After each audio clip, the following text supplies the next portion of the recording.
So Baruch Hashem, welcome everybody, welcome our viewers on Torah Anytime throughout the world. So an interesting shiur came up, and it's one of those more tenuous type of situations that one would rather absolve themselves or recuse themselves from because involving, especially when there's a parent-child type of altercation or potential feud, it's not so pleasant. So here there's a guy that came and he asked a question. He said that he likes a certain girl, he's dating a certain girl, and his father is not inclined. His father's not in favor of the Shidduch. His father wants to discourage him. And Heinte Gewalt, in today's day and age, when a guy's interested in a girl, he says, Baruch Hashem, it's not a Kleinigkeit anymore. It's a crazy world out there. Mamash Meshuggah Welt. Terrible, terrible, terrible incursion. The way the values and morals. And so we have to really make sure to have what we call a Yiddish shtub, to develop a Jewish house, to insulate ourselves as much as possible. The same way Noach had a teva, we have to build our own tevas, we have to build our own arks. It's very, very important to make sure that the secular values do not penetrate into our homes. Now the schools are being threatened that they're going to have the rainbow type of curriculum. It's a real danger. And we have to make sure that we understand. A kid asked me last week, he said to me, what's wrong with listening to non-Jewish music? My friends do. I don't want to get into all the more profound reasons and halacha reasons. I just said it, very simple. We have boundaries. We're Jewish. We have the amount of time. We have to be proud of who we are. We have to understand that we're proud. We have Jewish values. And the more we allow the values to be confused, the more vulnerable we become in our own Yiddishkeit. It's very, very important. To be safeguard ourselves very, very much. So here's a case of a guy who wants to marry, he's dating a certain girl seriously, he wants to potentially marry her. And the father is averse to it. The father's objecting. The father's moiche. The father says it's not a good shidduch. I don't like it. Does the father have any say in the matter? Does the son have to listen to the father? So the halacha is in Ramah Shisilis, in Shulchan Aruch, Siman Reish Mem. The Ramah says that his child does not have to listen when it comes to Negeya, B'inyani Shidduch, when it comes to Nisuin, when it comes to marriage. The laws of Kibbud Av Amos in a certain way suspended. Usually a person has to be very careful and cautious. It says, Lamar Yerichon Yemecha. And Gemara de Gavart that said, I think the Siparno says, that if you do Kibbud Av Amos, you get longevity, you get long life. He says that your parents will daven for you. If you take care of them, they will daven for you, and that's how you get Arichas Yomim. You don't get Arichas Yomim necessarily only from the action of Kibbud Av Amos. It's because the parents are grateful for your actions, for what you did on their behalf, and they daven for you, and they're keeping you alive. The parents keep you alive with their tefillos, with their prayers. And it's very, very important for us to make sure to do as much Kibbud Av Amos as possible, especially in today's day and age when everybody is so worried and apprehensive. There's such a precarious situation in the world. Nobody knows who chas v'chalil the next target could be. And B'chazdei Hashem, Rachmanas Hashem, it's been quiet, but it doesn't mean anything. Any day Hashem, any person, any situation, any place could be a target. So we need Shmirah. One of the ways we get Shmirah is is by Kibbud Av Amos. So making sure to take care of our parents, and even if they're not alive, to learn in their neshama, to give as much tzedakah as possible in their, so that they can have ilah neshama, especially if they weren't religious in their lifetime. You want to make sure they have an ascension shemayim, and the only way you can ensure they have ascension shemayim is to do mitzvahs and give tzedakah for their neshama, to elevate their neshama. It's very, very important. So the Ramah says that even though Kibbud Av Amos is almost one of the greatest mitzvahs possible in the world, however, when it comes to Shidduch, the son does not have to listen to his father. The shiloh is, what about a girl? If the girl wants to marry a certain bacher, or she wants to marry a certain boy, and her heart is set on this guy, and the father or the mother say, no, we don't like him, he doesn't make enough money, he doesn't have he doesn't have a PhD, Papa has dough, he doesn't have, or they say, we don't like the way he looks, we don't like his nose, I don't know, whatever they say, there could be all these different types of criteria that they wanted A lot of parents live vicariously through their children, which is a no-no. Don't live vicariously through your children. Just because you wanted to always become an attorney and you couldn't become an attorney, don't make your child become an attorney. Just because you always want to marry somebody, right? Then parents live vicariously through their children. It's a big avera to do that. And a lot of nebuch, there's a lot of churbanos, a lot of destruction is caused when parents try to live vicariously through their children. You have to go look into your children's strengths and talents, realize the capacity of your children, and develop and cultivate it, and educate your child according to their potential, according to their ability, according to their particular situation. Don't live vicariously through your children. So this in this regard, the girl wanted to marry a certain guy, and does she have to listen to her parents? So if a boy doesn't have to listen to his parents, and the reason why a boy doesn't have to listen to his parents is because you have to marry somebody that your heart wants. And chas v'shalom, if you're marrying somebody that you don't want to marry, that would be a terrible sin because you're going to despise the person. You're going to detest the person. And the Gemara says beferish that v'haftalercha kamoicha, you're not allowed, that would be a breach of v'haftalercha kamoicha. It would be a terrible thing to marry somebody that you don't want to be married to. That itself is a churban, it's a destruction, it's havoc. It's something that is devastation. And therefore you don't have to listen to a parent. The girl, though, not so pashut. Rav Vosner has a shaila about it, and the Shevet Levi. And Rabbi Yitzchok, Rav Yosef has a tshuva about it as well. And there were those before them as well, that a girl may be different, because a girl doesn't have a mitzvah to marry. So since a girl doesn't have to have a mitzvah to marry, she's considered to be a passive partner. She's considered to be the facilitator, because a man can't fulfill the mitzvah of puruvu. A woman doesn't have the mitzvah of puruvu. Rabban Shalom, the Meshech Chochmah, fascinating Meshech Chochmah, Meir Simcha, has a fascinating approach where he explains that because the woman would experience pain in her childbirth, as birth pangs, and it's a painful labor, the Rabban Shalom never required a person to do something that causes them physical pain. He says, he has a beautiful exposition, a beautiful treatise on this. He says, the ways of Torah are pleasant and beautiful. My Rebbe Rav Pamzatzal, he was known as the epitome of Dorachel Darchenoyam, and he was really the repository for Dorachel Darchenoyam. He always used to say that the Torah's ways are pleasant and sweet. The person has to, the epitome, the personification of the Torah should walk around like he is Dorachel Darchenoyam, where the brios, everybody says about him, oh, this is a Ben Torah. Walk around and say, this is a Ben Torah, this is a Shtarka Ben Torah, this is a person who we want to emulate, this is a person who we want to, and halavai, everybody should say that about us when we walk around, when we do business, anything we do, they should look at us and say, ooh, he's a Jew. Unfortunately, it's not the way anymore today. Unfortunately, we got a lot of bad flack, and we get a lot of chil Hashem, where we do things that are not above board. And the rest of the world today with bloggers and social media, everything becomes yesterday's news. Mamish. And it's a terrible vilification of Rabbi Shalom, terrible vilification of Rabbi Shalom. Every scandal becomes mamish, disseminated to the mass public, and the goyim, they sit there and they go on the newspaper blogs online, and all they do is they besmirch, and you don't think it causes an enmity? It causes a terrible enmity. So we have to walk around. The same way the Torah is pleasant, we have to be pleasant in our dealings, in our interactions. We have to be very, very careful. So the Rabbi Shalom did not impose upon the woman to get married, to have children, because it causes her pain. It has to be on her own free volition. Or bizarre, if that's the case, then she doesn't have a chiyuv, then she cannot say, well, I want to marry that guy and go against kibbut avei. However, the Shevet Levi or Rabbi Yitzchok say that the woman does, l'maisa, the man can't get married without the woman, and she has a mitzvah, made him the same mitzvah as a man, but she has a mitzvah, and therefore a woman can also choose to marry her spouse that she wants, even though it goes connected her parents' decision.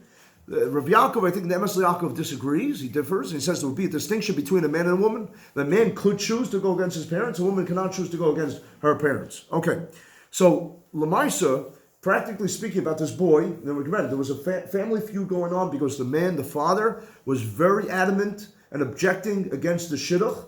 He didn't like the girl, for whatever the reason, he didn't like the situation. And by the way, even though halachically, technically speaking, the boy would be allowed to proceed with the Shidduch without his father's blessings. I usually don't recommend it, because you don't have a parent's blessing. The Peliyot says, the Farish, and it's also brought down in the Siparno, and it's brought down from the Arizal, that a parent's blessing is more kadosh, is more holy, because it's heartfelt. Because every parent wants the best for their child. And we could go to Gedolim, of course, a bracha from a gadol, and to go to Kivrei Tzadikim, to go to the graves of the righteous is very important. But they say a parent gives a bracha. The parent is the one that stayed up at night for the baby when the person was a baby, changed the diaper, no matter how gruesome that diaper was, right? It's not easy. It's not easy being a parent. You're up all night, and even when they say, little children, little problems, and big children, big problems. And when the kid gets a little older and he's a teenager, he wants to go out at night, and you have to stay up at night, worrying, where is she? Baruch Hashem, today they have tracking devices. Don't tell your kid to put, there's all different types of tracking devices. You can put in their shoe, they won't even know, and you know exactly where they are, all right? But it's funny, because there's a kid that we're trying to get to come for Shabbos. Baruch Hashem, he's a public high school kid from Morrow.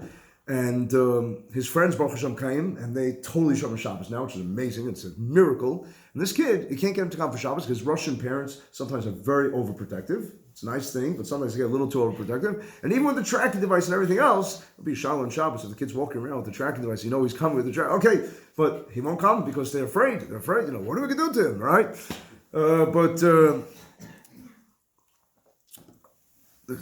It's interesting that in the situation that we're speaking about, the father, a parent's blessing is very important. And they say that mother knows best, father knows best. Sometimes there are things that a parent knows, the parent is privy to, that the child is not mature enough necessarily to be able to decipher. Sometimes a parent is totally wrong, and sometimes a parent is not using objective decision. And especially if a parent comes from a secular mindset or secular milieu, many times the decisions are being predicated, are being developed based on the media, and not something that's healthy, not something that's objective, much more subjective. But usually a parent has a certain type of inkling, even if they're not religious, they have a certain type of inkling of what the kid needs, what's good for the kid, and sometimes, it's important to heed the admonishment of the parent. But I got to tell you, that the Chazal tell us in Meshav Dover, it's a Shverish Tshuvas Meshav Dover, the Nitziv, and others say that if there's going to be a busha to the parent, if the Mechutanim, that means that the in-laws are not the same socioeconomic status, or and it's going to be a terrible degradation and humiliation, which is something also that we shouldn't think about too much. The Gemara actually says when you marry somebody Pchusat Darga, you should go down a notch. The man should he should look for a woman that's on his level or more, because then the woman's going to make demands. She's going to want a full-time butler, a full-time maid, she's going to a full-time chef, and she's going to do nothing but prance around, getting manicures and pedicures all day long, and get her shadel even longer. So what's she doing? The Gemara says that a woman has to be productive also. Batala me'evi day, that if she's idle, and I don't just mean she's worshiping idols. I mean she's not IDOL, she's IDLE. She's idle. She's loitering basically. She's not doing anything. Then it can maybe they zima. Maybe they pretend she's going on social media and she's hooking up maybe with other guys. Who knows what she's doing? You gotta be careful. Today I'm telling you the stories you hear today from people. I even know you're half of the fellas. It's terrible. So you have to be very, very, very careful. So I'm saying everybody should be productive. Very, very important to be productive. And so he says, marry somebody who maybe not make so many expectations, demands. Obviously, Baruch Hashem, everybody should work on their shalom bayis and not say, I made a mistake, chas v'shalom. If you're married to somebody, it's bashert, me Hashem yotza davar, work on your shalom bayis, go to shiurim, go to a rav, sit there together, grow as bnei Torah together, have as much ruchnius in your life, because all the gashmius, all the materialism was all vanity. You're not going to take it with you to the grave. And when we have to go to Eretz Yisrael out of this gullus, listen, I hope that in gullus America is going to be better, but all the other gullus in Kemat, all the other exiles, you had, people had, palatial houses, and they had great businesses, and they couldn't even cash out of their business. They couldn't even liquidate. They had a mamish run. They took a valise and they tried to sell gold and silver and take gold and silver. And then it was the Nazis, whoever it was, they went ahead and they ransacked, and what were they left with? They put gold in their teeth, right? That's why you look at a lot of old Russian Yidden, whatever it is, European, they have gold, because that's the only valuables that they're able to take. Can you imagine this? So don't put your emphasis on the Gashmis. Put your emphasis on giving tzedakah. Put your emphasis on learning Torah and developing B'nai Torah as children. That should be the emphasis.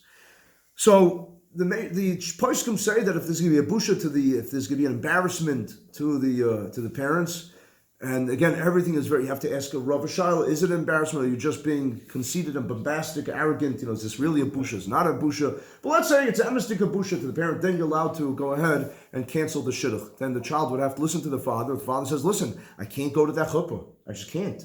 The guy is going to be wearing a yellow yarmulke, and it's going to embarrass me in front of my friends. Or the guy doesn't have a black hat. It's going to embarrass you. That's a little trivial and silly. Obviously, I'm making chayzik. I'm just but I'm saying, but everybody kafi madregasa according to his level. So that would be a way. So now here's a fascinating shaila that wasn't asked to me. It was asked to Lahavdil to me and Rabbi Yashiv. Rabbi Yashiv was asked to shaila. The girl wanted to marry a guy. We'll call her. Let's say her name was Sarah. Sarah wanted to marry Chaim, and it was discovered though that Chaim did something that was a breach in sneas and modesty. He did something, we're not going to get into details, in graphic details, it's not appropriate, it's not important, but he did something that was inappropriate once, and it was discovered by the potential father-in-law, by Sarah's father, and he wanted to nix the Shidduch. He said that we can't proceed with the Shidduch. And the Kala was very, very distraught. The Kala was very disappointed, and it was causing a tremendous, tremendous feud in the family, and they went to Rabbi Yashiv. And the girl said, that very interesting. The girl said, into her defense, she said, listen, she says, although it's true that he did that, he only did it, only 3 people in the world are privy to this. It was not for public dissemination, it wasn't for public consumption. It was something that was discreet and intimate. It was only 3 people that know about it. And therefore, she thought this would be the saving grace for the Shidduch, to rehabilitate the Shidduch, that things could be okay, that things could proceed well. Okay?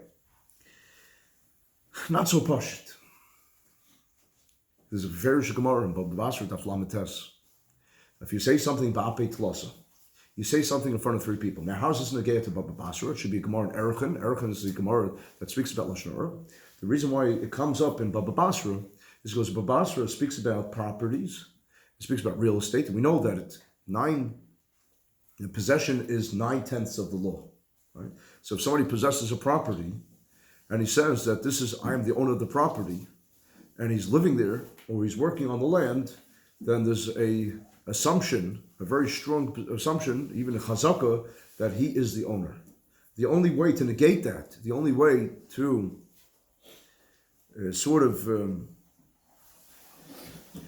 demolish that chazaka is a macha, is a protest, where the true owner has to go along and say that you are not the owner of this land, and he has to stand there out there with what's it called?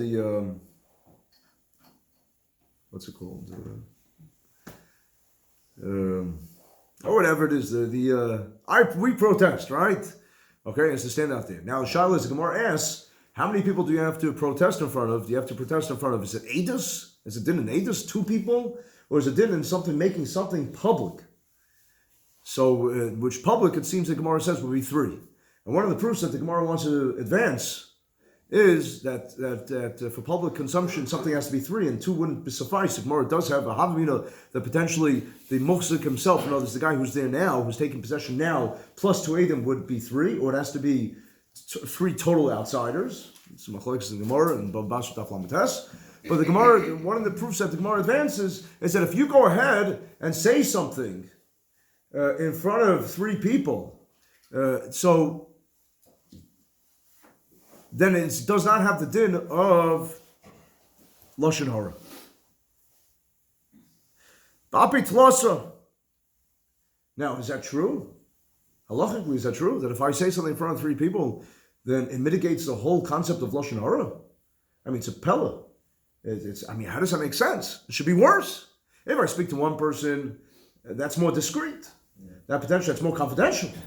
I go ahead and I present something in front of 3 people. Is that mitigating Lashon Hara? I think that it would be exacerbating Lashon Hara. So there's a huge machlokes rishonim. What does this mean? Tosfos says that, it means kipshutoi, that a person presents something in front of 3 people, but he's not speaking Lashon Hara. He's speaking something with a double innuendo. He's speaking something that can be perceived in several ways. It's ambiguous. It's something that, for example, I say, Yankel, there's always a lot of food in his house. Now, that could be perceived in one of 2 ways. Either it means that Yankel is very, very generous, and he's always feeding indigent people. He's always eating machnas orech. He's always taking care of people. There's a lot of food in his house. Or it means that Yankel and his wife are 2 gluttonous people. And they're obese people, and they're always eating, and they have to go on Weight Watchers. Yeah! What does it mean? There's a lot of food in his house. So Tosfos says, if there's 3 people, then you're allowed to say, if it's something that can be perceived in 2 different ways, and it's ambiguous, it's okay to say it. Rabbeinu Gershom Aragoyla, he says that it's referring, that when it says you're allowed to present something to three people and it's not considered to be Lashon Hara, it doesn't mean that you're besmirching, it doesn't mean that you are in any way saying something that it would be a mockery of the person or condemn the person. It means that you're saying something that is usually proprietary. And I don't know if it's proprietary, but a secret. Something that is a secret, a personal statement. You're not saying anything bad about the person, but you're betraying something maybe a little confidential about the person. That's what it means you're allowed to say something in front of three people. However, the Rashbam, there's a commentary on the Rashbam, is he replaces Rashi and Baba Basra, Rashi's grandson, the Rashbam.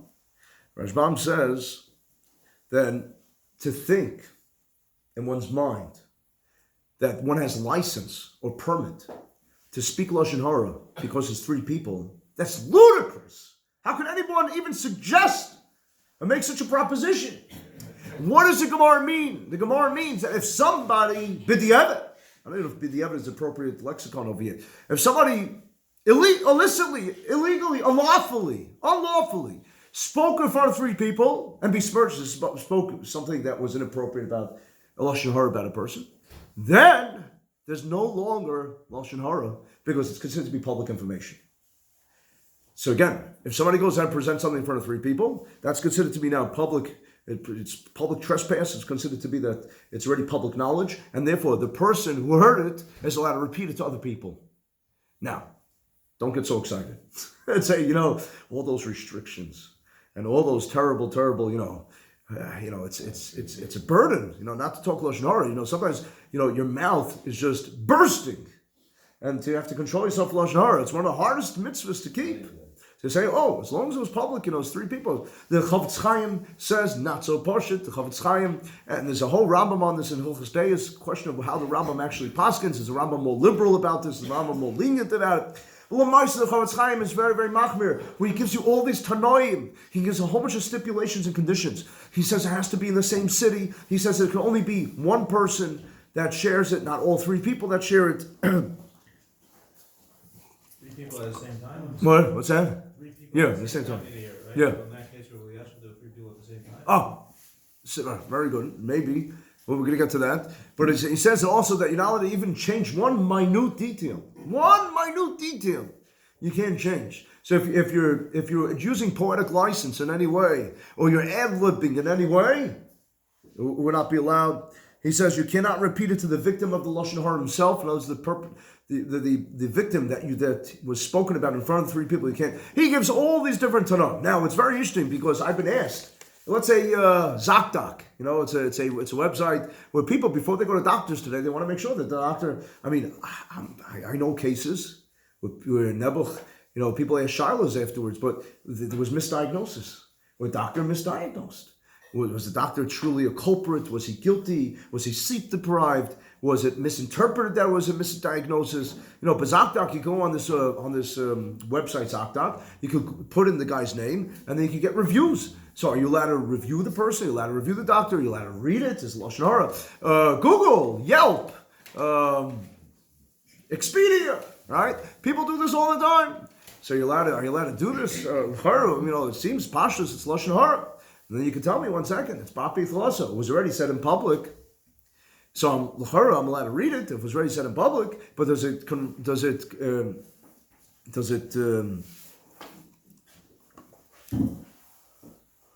go according to the Chavetz Chaim stipulations? Often not. Most of the time not.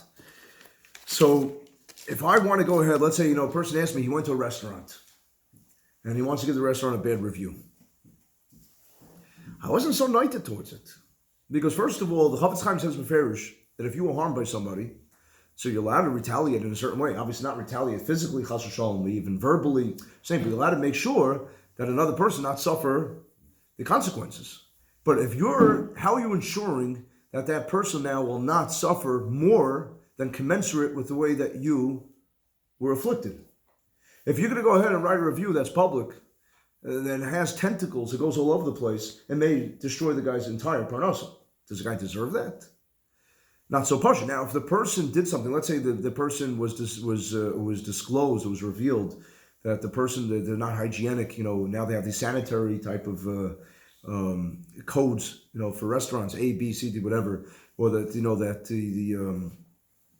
there was food poisoning or something. Then you're allowed to warn people. That has to do with physical endangerment. That has to do with health. Something like that, where a person would, physically be at harm, poses a sakana, then maybe you're allowed to. Others want to say that l'chara, as long as if a business puts himself or herself, whoever the proprietor of the business is, whoever the owner is, they put themselves in one of these websites, then they're basically, maybe it's an implicit mechila. Maybe they're basically saying, we offer a service, and we're putting ourselves out there. We know that somebody may give us a negative review, but the positive reviews will hopefully outweigh the negative reviews, and the positive reviews will bring us more advertisement, more marketing, more business, and therefore it's worthwhile. So does that mean that there's an implicit mechila? Not so partial. I don't know any posek. Maybe I'm not familiar, but I don't know if any posek would say that is sufficient for you to be allowed to then give a negative review. All I'm saying is you have to be very, very cautious and vigilant, to be very, very careful. You don't want to, really destroy someone's reputation. In this case of the Shidduch, where the guy, it was noted that the guy did something that was inappropriate in front of three people, Rabbi Yitzchok felt that that's no longer discreet. He said, because since the Gemara says that becomes public knowledge, he says, therefore, it's not something that was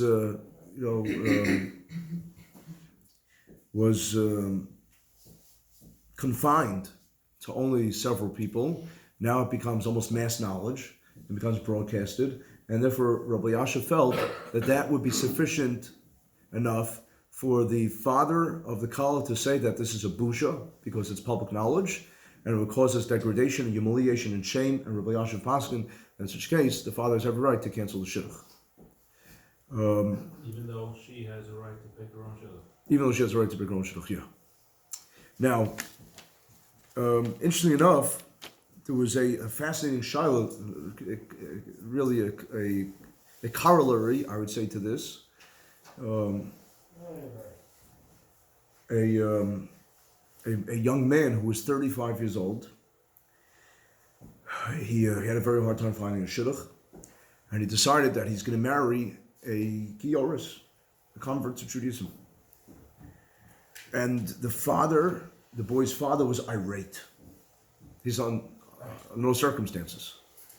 Now, in the Sephardic world, they forbade any type of gerus. All the Syrians, no? Most of the Syrians, yeah. Syrians, they have, you go to any Syrian shul, they have the big plaque over there. And the reason why they did that was to prevent assimilation. It was a very smart idea.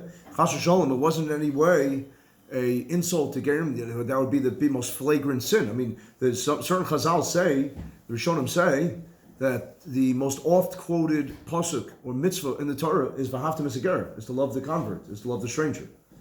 And to treat them, and the fact is that you think about it, most of the greatest tzaddikim in Klal Yisrael, Yeshua married a Gioris, David HaMelech married a Gioris, and Rus, of course, Boaz married a Gioris.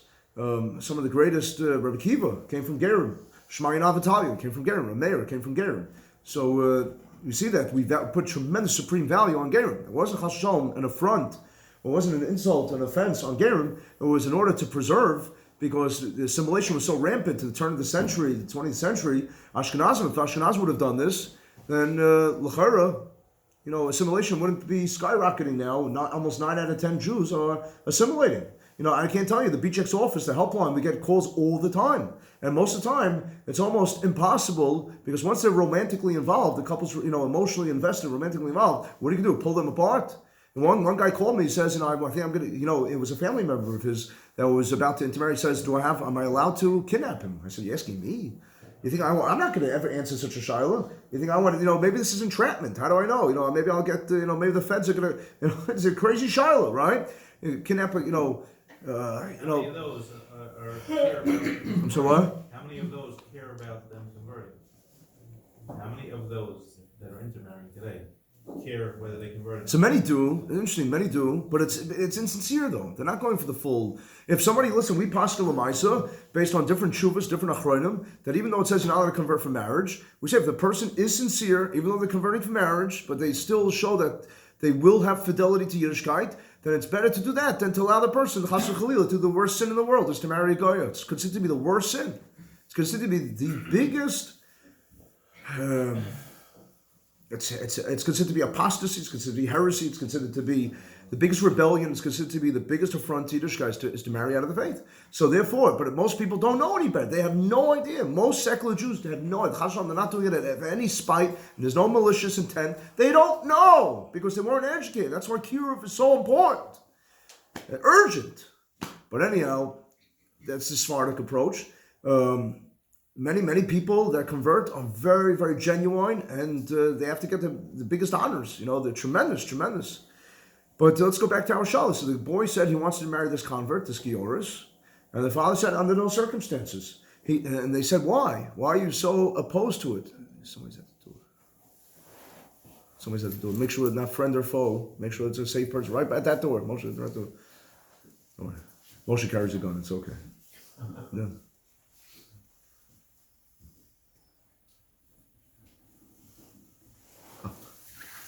So they asked the father, why are you so opposed? She's a gewaldige girl. She's impeccable. She's such a sweet girl. Why are you so opposed? And you know what he said? He said, I cannot have a mechutton who's a guy. I can't have a mechutton who's a guy.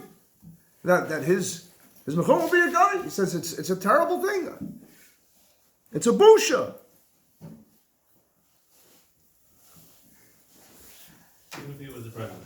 What's that? Even if he was the president. Right. So listen, these are things b'dvarim shel olam. You look at what's going on in the world now. You see that there was a tremendous siyata d'shmaya that who could ever forecast, who could ever predict that the daughter of the president would be a shomerish Shabbos, and the biggest advocate for the Jewish people, the son-in-law. It is something that is like almost like the Purim story. There's not things that we can understand. And this is a very important week for Klal Yisrael. It's a very important week for the Jewish world. We don't know what's going to happen. We hope that only Besaros Tovos. But things are happening now. Well, Mamish, by raising hands, who got the audio recording from Friday? Okay, so everybody, so I don't have to repeat. What? You got it, Martin? I listen. You don't listen. Okay, so listen afterwards. I don't have to repeat it. It's halfly a fellow. Remember to listen later, yeah? Halfly a fellow, what's going on? That means that, we're living in times that no one ever dreamt of. That puts a schayvus on us. It puts a mamish, a schayvus, an obligation on us that we can't be the same that we were yesterday. There's something special, something spectacular about us. The Rebbe Shalom chose us to be the recipients of nevuas that our ancestors never even thought of. So, I'm a chutton guy. So Rabbi Yashiv said, listen to what Rabbi Yashiv said. And it's a good claim. He says, I don't feel comfortable. I don't know if the guy was an Italian or Irishman, or Chinese. They're very, very sincere. Asian, Gerim also. Imagine, he says, I don't feel comfortable. I go to the Mechutton's house and he serves me dinsing and, lo mein and and he has Chinese New Year. I don't feel comfortable. So Rabbi Yashiv said, the boy is 35. He's a firm boy who was raised in a firm house or from birth. I'm not talking about a Baal Tshuva. From birth guy who's 35 years old and never got married. It's in the Soyun Sheikh. It's very, very hard. He said, the chance of him getting married, he said, stop it. He told the guy, he has no tainas, push it up. Told the guy, the guy said, but how could it? She has no yichus. Yichus is important. There's a whole Asar Yusin, the whole Sugya Kedushin. So Rabbi Yashu said, he said, David Melech's wife had a yichus. Stop it. He said the shidduch should go through. Okay, next child. A girl wanted to marry a guy who wasn't a Ben Torah. He didn't learn during the day so much. He wasn't stark, he wasn't strong, he wasn't devoted or committed so much. And the father wanted to cancel the shidduch. The father said, all my children are married to Kol Yungalite, or they themselves, the girls are all married to Kol Yungalite, and the boys themselves are B'nai Torah. He says this will be an infraction. This will be a diminution in our family values. It will impact us adversely, negatively. And Rabbi Yashav said, let me ask you, is the boy Shomer Torah mitzvahs? Is he a good Erlich boy? Is he honest, is sincere? Is he a frum boy? He said, yeah. But he's not a Ben Torah. He's a Ben Torah, he's not. So Rabbi Yashav said that if he's a Yor Shemayim, thank you so much, Zygmush. Thank you. So listen, Rabbi Yashav made a fascinating, it's a nuance. It's a technical, it's a nuance. But listen to there's only a gadol. The other gadol could come up with this. He said that if the person is Yor Shemayim, how do you know he's Yor Shemayim? He's honest, he's sincere, he's kovei itin, he learns every day a little, whatever he learns, he downs every day, he has good values, and he's a kosher, he's ish kosher, and they like each other. He said, he said that it's good, they should. He says, why? He says, because this is a rikshus kavod, not a pigias kavod. This is something that's an assault to you, to your emotions, to your feelings, a rikshus kavod where you want honor, but it's not a pigias kavod. It's not something that is really something that is an affront, is an assault to what you should be standing for. It's your emotions.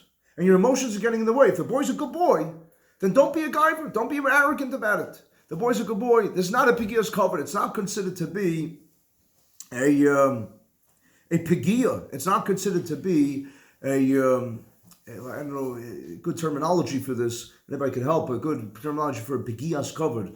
But it's not considered to be an insult. It's not considered to be something that would cause you, that it should cause you to feel shame and degradation. Now, any quick questions on this sugya before we go further? Because it's a totally different shiloh that came up, and we're going to wrap up soon. But we have just two quick shilohs that came up this week that I want to address. So, any quick questions or not comments? Any quick questions on this sugya? Okay, so we'll go weiter. We'll go further. Oh, okay. So somebody asked me a shiloh like this. He wanted to know about meat and dairy. We know that our minhag, our custom, it is a minhag, even though it became almost equivalent and it became sacrosanct, almost as halacha, like a law. But it is a minhag that we wait 6 hours. Mikra adin, 1 hour would suffice. 3 hours, but we wait 6 hours, and the poskim say, Aruch HaShulchan says, and others say that if a person does not wait 6 hours, it's considered to be parid skeder, it's considered to be a breach, it's considered to be something that is very severe, very, very audacious, and very inappropriate. Now, sixth hour? So technically speaking, 6 hours, we'll discuss it, but the reason for that is in Machlokes Rashi and other Rishonim is it because of the meat that gets stuck in between the teeth, unless you have good dental floss, and those that floss their teeth regularly, by the way, it's very, very advised.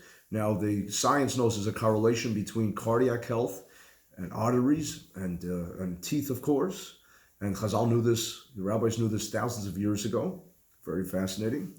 Or it has to do with digestion, it has to do with the fatty. We know that meat has, of course, there's fat, and that's why it's advised and recommended. And the Gedolim they had meat once a week on Shabbos. They didn't have meat on a regular because red meat could cause health concerns, health issues. Fish has a lot of omegas. Fish, the Chazal tell us that the more fish, and it seems even in Messianic times, it's very interesting that fish will become a commodity, and fish has become a commodity because omega-6, omega-3. It's very interesting. But we wait 6 hours between meat and dairy. There's no restriction between eating meat after dairy, unless that dairy is considered to be a congealed dairy. It's considered to have a residue, and considered to be more permanent type of dairy, certain types of cheeses. So the person asked me as follows. He wanted to know, he says he was in doubt. They had the meal, they started the lunch at 1 o'clock in the afternoon. They don't know if they finished at 2 o'clock or 3 o'clock. That's a huge gap. But sometimes when you get into a good conversation, And sometimes we don't have a ready clock. It becomes a little confusing. So he doesn't know if he becomes rendered dairy if it's at 8 p.m. or 9 p.m. Now, traditionally, a lot of people, Motzei Shabbos and Saturday nights, pizza parties, all right? Ice cream. It's a huge, huge mitzvah to have a fourth meal. Now, I know you're telling me 3 meals are enough. Fourth meal. What are we, gluttonous? No, we're not gluttonous. The fourth meal is brought down. It's very, very holy. And it's in order to escort the Shabbos queen out, to show that it's hard to part kosher lifrod. It's brought down as a huge segula, very meritorious and auspicious to have the fourth meal, even if you have something just a little, and you say, da hi sudasa, it's Aramaic, da hi sudasa, the dava malchus of this is the suda of King David, because King David always made a special meal on Saturday night, because he was told, he was privy to the fact. The Talmud says that no one knows precisely when they're going to die. This is something that's concealed from us. This is something that we are not privy to. However, one can know a general time frame when they're going to die, and David HaMelech knew that he's going to die on a Shabbos, but he didn't know precisely which Shabbos. And then for every Shabbos that he survived, he made a party that he was alive. And something that I think that we should all do. You know, especially in precarious times, when one never knows, the fact that we have the gift of life, and we take advantage of the gift of life. We don't revel in the fact that we're alive, Baruch Hashem, and most of us are healthy. Even if you walk around, you have high cholesterol, if you have triglycerides, whatever, you have a heart condition, Baruch Hashem, you're alive. You should praise God in jubilation, ecstasy, not the pill ecstasy. Euphoria, every single day, that Baruch Hashem, you're alive. Jump for joy. Everybody gets into these petty, petty little things that weigh them down instead of Baruch Hashem, Chazdi Hashem, I'm alive. So every Motzei Shabbos, you make a party like David HaMelech. Da Yusudasa, the David HaMelech Mashiach. This is the celebration of King David, the David HaMelech Mashiach, of the anointed King David. So, anyhow, the guy wants to have his pizza party, his ice cream party after Shabbos, but he doesn't know if he's 8 o'clock or 9 o'clock. So what do you do? Is it 8 o'clock or is it 9 o'clock? So he's in doubt.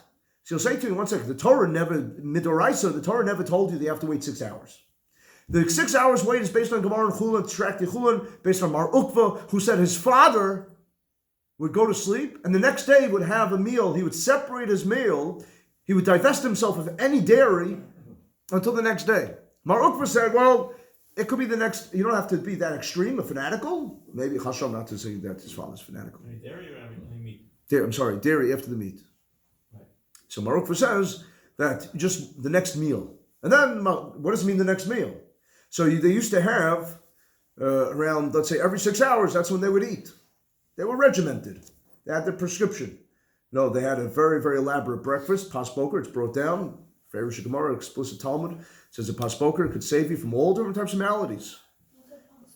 All that you should, and by the way, usually means whole wheat. Doesn't mean just, let's say, enriched bread. It means something that's more salubrious for the system, but it's very, very important. A lot of people skip breakfast. It's not healthy. It's not advised by the Talmud. The Talmud says it spares you from all types of sins, and it spares you from all types of illnesses. So every 6 hours they ate. So the pashtus and the Rishonim is that since he said that after eating meat, you should eat dairy between meals, it means 6 hours. 6 hours have to elapse. This is rabbinic. It's not biblical. It's not midoraisa. Therefore, we have a rule that if you have a doubt, when in doubt about a biblical mitzvah, you have to be stringent. However, if you have a doubt about a rabbinic mitzvah, subject to Rabbanan, lakula, you could be lenient. So therefore, here's the question. I don't know if 6 hours elapsed. I think that it may have elapsed, so I'm not sure. Am I allowed to go ahead and enjoy my ice cream sundae? My banana split? My delicious Italian pizza? Am I allowed to or not? So there's a big machlokes between the Darkei Tshuva and the... If I'm not mistaken, I think that the Yad Yehuda is chaylik on the Darkei Tshuva. The Yad Yehuda says that this would not be considered to be a legitimate or verified Sofek Rabban Kula, that when in doubt in rabbinic law, you're allowed to be lenient. He says because there is another law that's a contraindication. And what law is a contraindication? The law that says a davar sheyesh lo matirin, that if something with time will become allowed, will become mutter, a davar, an object that has matirin, that if you allow enough time to elapse, it will become mutter on its own. Therefore, it doesn't become mutter because there was a doubt. One of the most famous classical cases of that is chametz on Pesach, right? let's say you have a pot of food, and there may have been a little kernel that fell into that delicious chicken soup, that most delectable chicken soup that you're cooking for Pesach, and a little kernel falls in. Usually, if it's just a little kernel, it will be outweighed by, it's diluted, right? If you have a larger amount, the ratio of 60, it's diluted. However, on Pesach, we say, 1 second. It's only forbidden now, but it becomes allowed after Pesach, the chametz, the leavened product. Therefore, since it's davar sheyesh l'matir, since it's something that will become allowed with time, there's no dilution. There's no nullification. Nullification doesn't work. Davar sheyesh l'matir. So over here, since anyhow, if I wait a long enough time, okay, your ice cream sundae may melt, and the pizza may get cold, but that's called davar sheyesh l'matir, and therefore the Yad Yehuda says that you're not allowed. You have to be machmir, you have to be strict, and just wait that full 6 hours, even though if you may have been 6 hours, you don't know. However, the Darkei Tshuva says, no, you're allowed to be lenient. That's not considered to be a davar sheyesh l'matirin. It's not considered to be that if you wait enough time, because since you don't know which time you have to wait, waiting enough time means that there's a definite parameter. There's something ironclad, there's something conclusive that you know that you have to wait. Over here, it's not considered to be davar sheyesh l'matirin, but you don't have a definite parameter of how long you have to wait, and therefore, but by the way, another saving grace, maybe as Rachamim said, and that is that into the 5th hour may be okay. Rav Aaron Kotler held like that. The great Rav Aaron Kotler, the builder of Lakewood Yeshiva. And therefore, when I had the great privilege of learning in Lakewood Yeshiva, I got to tell you, there was a magazine called Look Magazine. Anybody that want to admit that they're old enough to remember Look Magazine? Yes. Shame on you! No, just kidding. Baruch Hashem, you're zochet the longevity, Baruch Hashem. So thank God. So the Look Magazine was like the equivalent of like a Time magazine, right? It was a chashuv. What? It was better than that. Okay, it was prestigious, right? Okay, so Look Magazine, they forecasted by the time the year 2000 comes along, right? There's, that the Judaism, there's particularly the observant Jews, the Orthodox Jews, are the Neanderthals, all right? The dinosaur age. We are obsolete, right? That's it. We don't exist anymore. I'll never forget. I had a Talmud that I had a student that I brought to the lake. Now, this guy grew up, in a secular home. Thank God today, I'll tell you what happened to him. I'll never forget it. I brought him to and that was before BMG. When I was there, okay, it was huge, but it wasn't like today. They were still, some of the buildings were still caravans, and the explosive growth is astronomical. It's almost divine or miraculous. Something to it. But anyhow, so Rav Aaron Kotler, when he started the Lakewood Yeshiva, you understand, Lakewood was a farm town. My grandparents that's where they used to go. They had chicken farms, and that's where they used to go. It was a vacation resort. That's what Lakewood was. No one envisioned the demographics, the shifting, and the gentrification. No one ever could conceive of it. But anyhow, so I brought the guy. Look Magazine forecasted, they prognosticated that Judaism in 2000, forget about it. I brought the guy. I said this was, I think, the year 2000 maybe 2002. I brought him to the Lakewood Yeshiva. I said, remember what Look Magazine said by the year 2000? Judaism, particularly the Orthodox, is just obsolete, nullified. I said, I brought him to one branch, to one building. And maybe it'd been like 700 people studying there. He says, wow. I said, wait, you ain't seen nothing yet. Then I brought him to another building, maybe another 700. And it was very close proximity. And he's like, what? Then I brought him to another building. Hey, we had a few thousand people. And they're all wearing the penguin wear, the black and white, right? Yeah. And they're all learning the Gemara, and they're steiking, hovering over the Gemara. Yeah. And he couldn't believe it. He couldn't believe it. I said, so who's right? Look Magazine or who's wrong? Who's obsolete today? There's no Look Magazine. That's right. They're in the grave. And who is surviving? Not surviving, thriving, Baruch Hashem. Right? This guy today, Kneinor, I think he has like 8 Jewish children, Baruch Hashem. And, religious, Baruch Hashem, right? Mm-hmm. Amazing. Anyhow, so the fact is that Rav Aaron Kotler, when we learned the Lakewood, so we went into the 5th hour. It was sufficient. Into the 5th hour. So therefore, the Darkei Tshuva, I think another person want to say that you can use that as a sniff letter. You can use that as a segment to further the corroboration of the fact that it's mutter, and therefore you would not have to wait. As long as you think that maybe it was 5 hours, you wouldn't have to wait, even though the 6 hours have elapsed, because maybe it was 6 hours. If it was 6 hours, you're already into the 5th hour. Now, somebody asked me a very interesting shaila that if one accidentally ate non-kosher meat, does he have to wait the 6 hours before eating dairy? The halacha is no. The halacha is it's only in regards to kosher meat. You do not have to wait 6 hours if you eat non-kosher. Don't eat non-kosher meat. Okay. I think I said here Shabbos morning. It was amazing. We had a student that came here a few days ago, and he told me that he's Moshe Nefesh, that he's a senior in high school. He goes tomorrow, and he's going through midterms, finals, whatever you want to call it, and it's very, very exceedingly, time consuming. And he took a job. Just said he could afford to eat kosher food. That's an amazing, amazing thing. An amazing thing. Just that he could afford to eat kosher. He doesn't want to burden his parents. That's a beautiful thing. So don't eat non-kosher meat. But if you do eat non-kosher meat by accident, you do not have to keep the 6 hours. And if you eat kosher meat, the Pri Chadash holds that if you eat kosher meat and you put it into your mouth, but you didn't actually chew, so you don't have the dental floss, and you don't have it stuck in between your teeth, and you certainly didn't swallow it, and you just you ate it, but you had it, but you spit it out. And even though a little may have gone down, maybe a little went down your throat, I don't know, but you're just not sure about. I don't think you don't have to keep the 6 hours. Okay. Rabbi, you don't have to wait 6 hours if you have the Impossible Burger. Ah, that's true. That's very good. The 9 days, I never had anything, and then I had this guy that came here, and he told me all about I think Roger told you that. No, did I tell you that? No, I never told you that. So this guy came here, and it was during the 9 days, and he told me that he was actually telling me that he's an atheist. It was a very interesting conversation. What?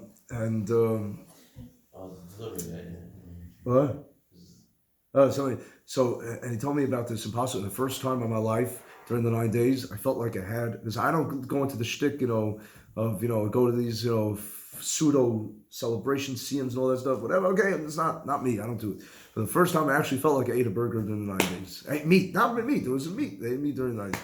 But anyhow, so the halacha is always that if you by the way, we said it at the Daf Shiur Wednesday night that if you taste something, you just tasted something to see if it has sufficient salt or spice, whatever it is. Go low on the salt. By the way, salt could cause you heart problems. Be healthy. Be healthy. Yeah. Mitzvah to be healthy. Mitzvah to take care of our health. I'm sick. Listen, I tell you, I'm tired of hearing about young people that they don't have to die. They don't have to get sick if we take care of ourselves and cut out the vices and addictions and all these things. Americans are killing themselves. American Cancer Society shows that a lot of diseases are really, if you think about it, self-inflicted. We have a mitzvah to take care of ourselves. It's a big mitzvah to take care of ourselves. But the Gemara says that the Gemara Brachos, a Farish Gemara, explicit Gemara, that if you're just tasting something, if you need salt or pepper, then technically you don't have to actually make a bracha if you're just tasting something. So certainly over here, if you just taste what? Milk as well. The what? If you're fleishik and you taste milk. Oh, so that's a machlek. It's a poskim, right? So it's a tshuva t'chesacham. Some sefer, I think, and others say that if you were fleishik, if you were meat, and you by accident on purpose. What's that? You're a chef and you want to taste it. You want to taste it. So as long as you're not swallowing it or chewing, you're allowed to. Yeah, allowed to. Yeah. All right, but if you accidentally went ahead and made a bracha, many poskim say that you should go ahead and finish the bracha and eat it because it's only the Rabbanon, and making a blessing in vain, saying God's name in vain, would be biblical. And biblical versus rabbinic, you should go ahead and make the bracha and eat it versus violating the biblical of saying the bracha in vain. Okay. All right, so Yashikar everybody. Thank you for coming to learn. Wishing you all a happy and sweet, wonderful